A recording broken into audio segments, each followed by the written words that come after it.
Hey everyone, welcome back to At Home Chemistry with Miss Burley. So it's currently Thursday night and I need to get this video uploaded and posted by tomorrow so that you guys can watch it. And just like many of you, I am incredibly last minute on things and I'm a very good procrastinator. So hopefully this first shot of the video is actually okay. It's getting a little dark here, but hopefully I don't mess up. Okay, so today we're going to talk about different phases. So I want you to think of when you've heard that term before. Phases of life, phases of like the states of matter, phase changes. So like when states of matter change from solid to a liquid or something like that. And that's actually what we are going to concentrate on first in this video. Later on, we're going to talk about something called, or at least probably in like a minute or two, we're going to talk about a phase diagram, and then we're going to go on to a boiling point diagram. So first we're going to talk about a phase, and I actually drew my lava lamp from the classroom here. Actually, I'll stand on this side here. And basically, a phase is a part of matter that is uniform. So in this lava lamp, we have two phases. We have the waxy colored phase and then the liquid that it is in. And if you think about how a lava lamp works, this purple liquid stays in the bottom of the lava lamp. And then in the morning, I turn the lava lamp on. It turns on a little light bulb in the bottom of this like black area. It turns on a light bulb, which ends up heating this waxy liquid. Now what happens is that when matter is heated, it tends to spread apart because it's moving faster. It has more energy. So it spreads apart a little bit. And this waxy liquid becomes less dense than the water or the liquid that it is in. I think it's some kind of oily liquid. I don't think it's water. So it becomes less dense. It moves up to the top and then it cools off. And then those particles move closer together. And then it becomes more dense again. It feels those attractive forces between molecules, scooches close together, and then it goes back down to the base of the lava lamp where it gets heated again, and then it just continues. Now, when it's continuing, it's considered to be in two liquid phases. Okay, there are two liquid phases. When this is turned off, there's a solid phase and a liquid phase present, but two phases are present.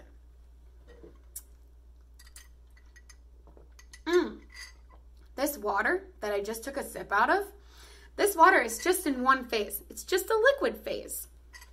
On the other hand, if I were to have ice water like this cup on my little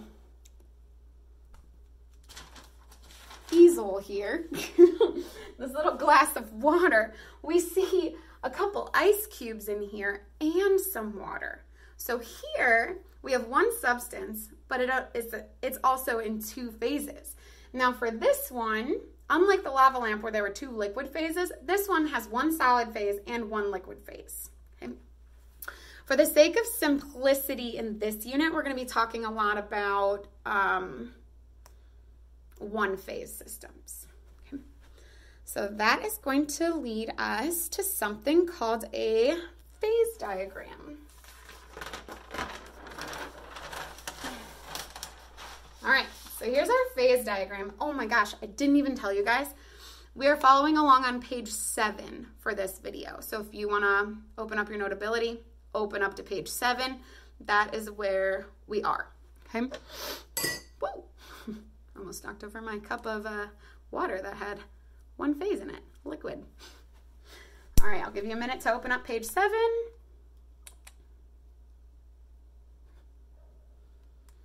And here is our phase diagram. So our phase diagram represents what happens to a particular substance when you have changes in pressure and temperature. So you can see on the y-axis here, I have a P written, that stands for pressure. And then on the x-axis, I have temperature written down. For this particular diagram, I just wrote ATM for atmospheres for the pressure unit. But like on the next diagram, I think I used torr. So you guys have heard the different pressures before. So I just used the most common ones.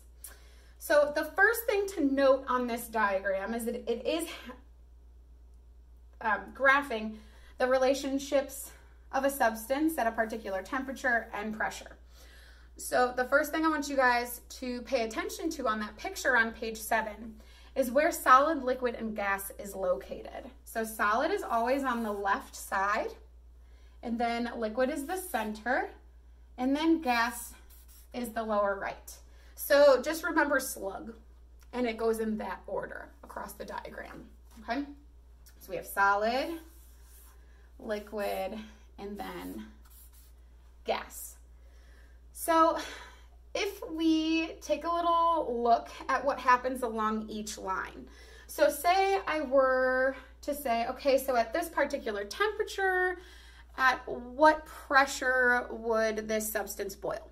Or at what pressure would this substance turn into a solid? Okay, so melting or freezing point.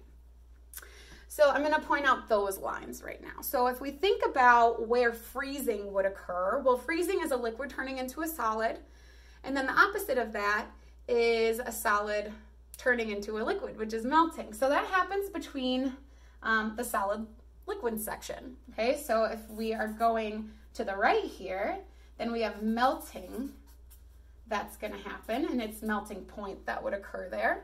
And then if we're going from liquid to solid, then we have freezing point. Okay. The same thing happens along the liquid and gas line. So if a liquid is turning into a gas, then we have evaporation. And what's the point that something evaporates? It's called boiling point. And a lot of times I'll represent with this with a BP. And for melting point, I do MP. Okay. And then if a gas turns into a liquid, so you have condensation happening. Okay.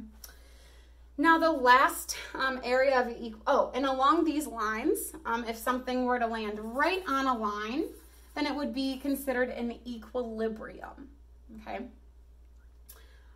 And you would have both phases of matter present at the same time during that phase change. Now there is a line between the solid and gas section. So if you guys remember, sublimation versus deposition. Deposition is when a gas turns into a solid, and sublimation is when a solid turns to a gas. So usually I do a lab with students and we take a look at dry ice. Dry ice is solid CO2. And if you guys have ever played with dry ice or saw it at the Science Center or anything, it immediately sublimates, which means it turns directly from a solid to a gas.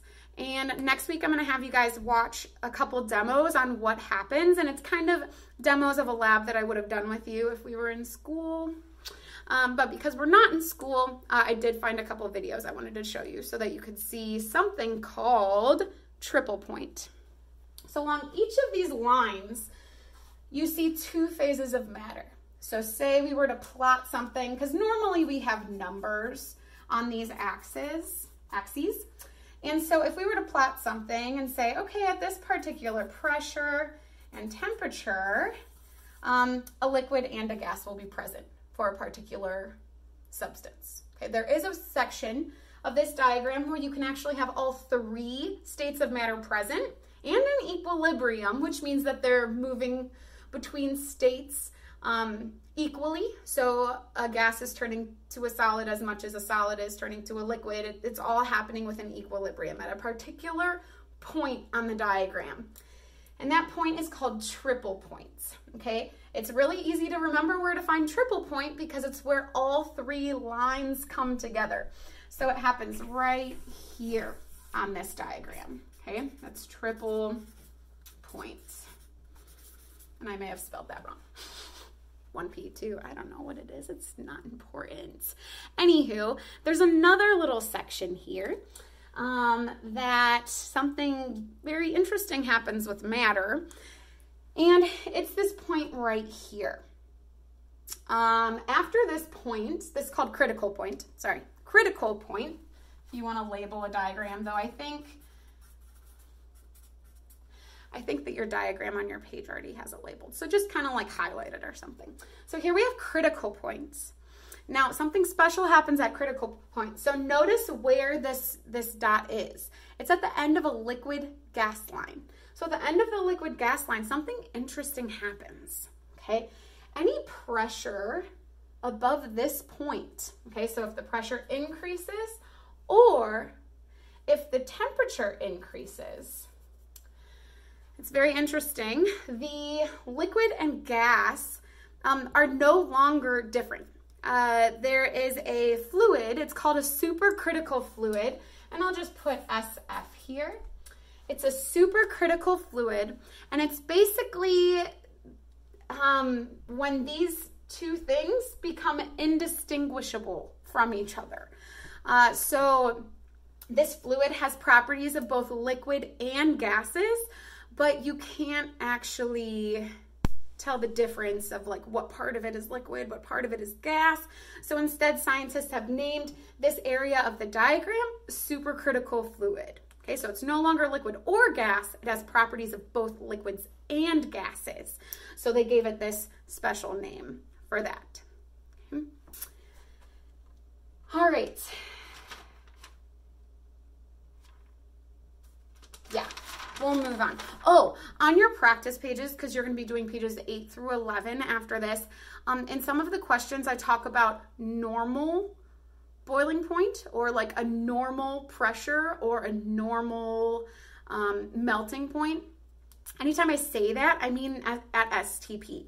So you can assume that I'm talking about 1 atmosphere, because 1 atmosphere is the pressure in STP, 760 torr, 101.3 kPa, or what's the other one? I think it's millimeters of mercury, and I think it's 760 as well. But the most commonly used one is atmospheres or torr. So if I ever use atmospheres on the diagram, then 1 or normal would be whatever something happens at 1 atmosphere. And then if it's in torr, well, I think maybe, oh, I don't have it on the next one.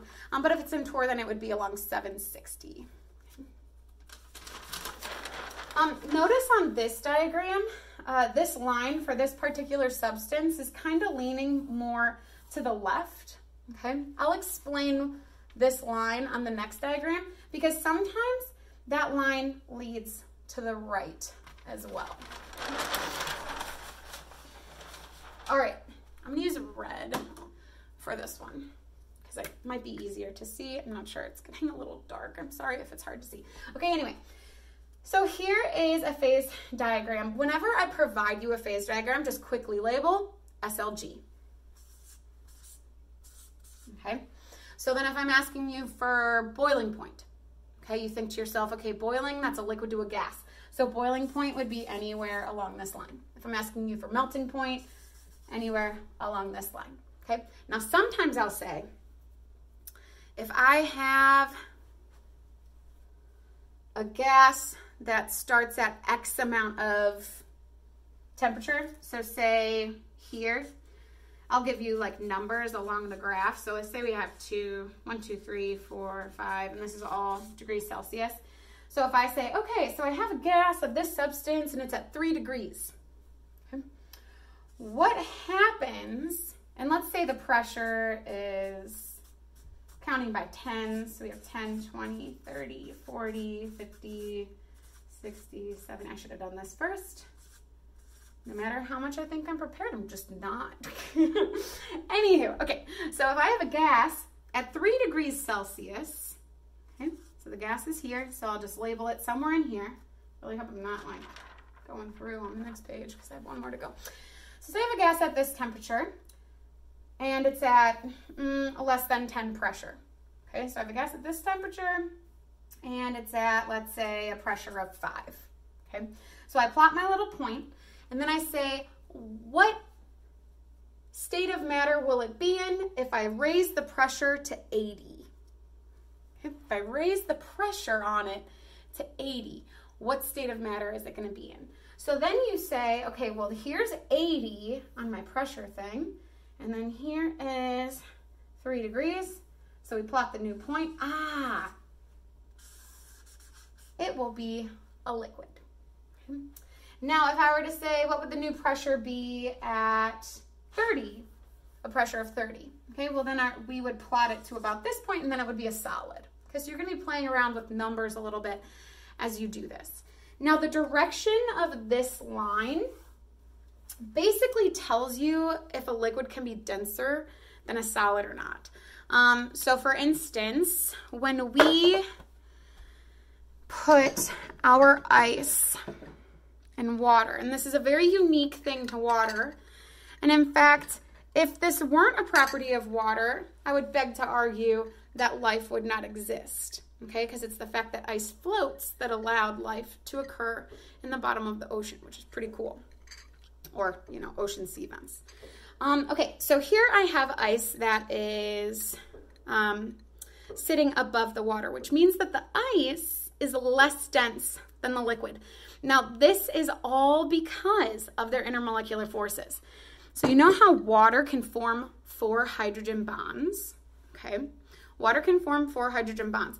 Now, when the molecules lose enough energy and they become a solid, the reason that they become a solid and those molecules that feel such a stronger attraction to each other, well, I guess that is the reason. They become a solid because they're slowing down enough that now those particles can feel attraction. So they do. And because they're moving so slowly, they're able to organize themselves in a very organized way, okay, a very intricate way. Now, when water organizes itself in the most neat way that it possibly can, and it feels that strong intermolecular force, it ends up being very, very, I don't know if you can see it, very crystal looking. This is why snowflakes look like pretty crystals, okay? So the way those hydrogen bonds feel attraction toward each other, it creates a very organized crystalline structure, I guess, okay? I might be using the wrong word when I say crystalline, so don't critique too much on this video. Whereas water, and you guys have these pictures in your notes, but liquid water, because the liquid particles are moving a little bit more, you can see it's a little bit more disorganized. Now, the disorganization causes the water molecules to be able to be closer together. This is the liquid water. This is solid. So notice how you have more molecules of water over here, and they're closer together than over here in solid form. That ends up making it more dense, okay? So that's where we get these different angles on these diagrams. Okay, so just pay attention to that and don't just assume the answers when you're plotting these things. If you have any questions, shoot me an email, but try the practice first. The last thing, and I'm sorry this is a long video, but this would have been, I actually would have done a demo with this. It's a little bit of a bummer. But anywho, okay, so there's one last thing. It's called a boiling point diagram. So this one's really easy. Hopefully I'll be done in the next 2 minutes explaining, but sometimes I get long-winded because I miss you guys and I just want to be in class again and teach you in person. But okay, so here is a boiling point diagram. So this one, we're just looking at when a substance changes from a liquid to a gas. So boiling points, easy peasy. So we're still paying attention to pressure and temperature, okay? So we have temperature at the bottom here. We have pressure on the x-axis. So in your packets, you're gonna be doing 2 pages. We're gonna be analyzing one of these diagrams. So I just wanted to give you a quick spiel on it. So here's 1, 2, 3, 4 different substances. I labeled them A, B, C, and D. And basically, I could ask you, okay, at a temperature of 100 degrees Celsius, and a pressure of, how do I word my questions? I don't know. It's been so long. Okay, so at a temperature of 100 degrees Celsius, what is the boiling point of substance C? Okay, so here's 100 degrees. We go to substance C, and we see its boiling point is around 260. maybe I could say, all right, if the pressure is 360, what is the boiling point of substance A? Okay, so here's substance A. So at 360, what's the boiling point of substance A? Well, that would be around 50 degrees Celsius. So this is kind of how you plot those points. Now, at a certain point, I'm also going to tie this together with intermolecular forces, of course, because that's the unit that we're in. It's one of my favorite units.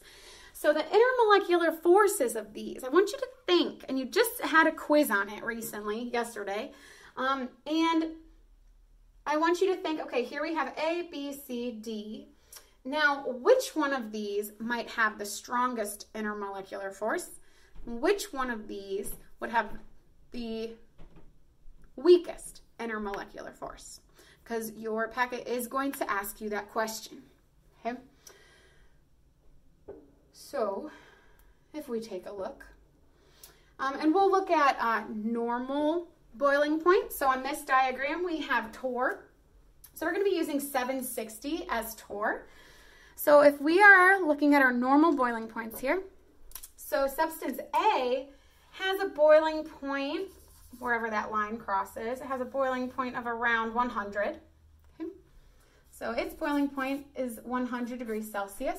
Substance B's boiling point at 760 torr is maybe 160 degrees. Substance C is around 220. And then substance D, well, it goes off the grid. It's the highest boiling point. We'll say around 400. Okay, so which one has the strongest intermolecular force? Well, it would be the one that needs to heat up the most, because what that means is that it needs all this energy to overcome those attractive forces that are between the molecules and the liquid. So it has to add energy in there. And then eventually those molecules are moving fast enough that they're like, ugh, and then they separate into the gas phase. So the one that has the highest temperature will always have the stronger intermolecular force, because it means that it has a lot of energy that it needs in order to separate those attractions. Okay. I'm really, really sorry that this video is long. I hope that you did okay. Oh, one last question.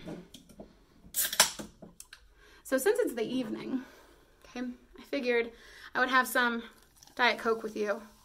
And to tie it together with the lesson, how many phases are in this? In our liquid, with a little ice in it, we had 2 phases, right? Solid and a liquid.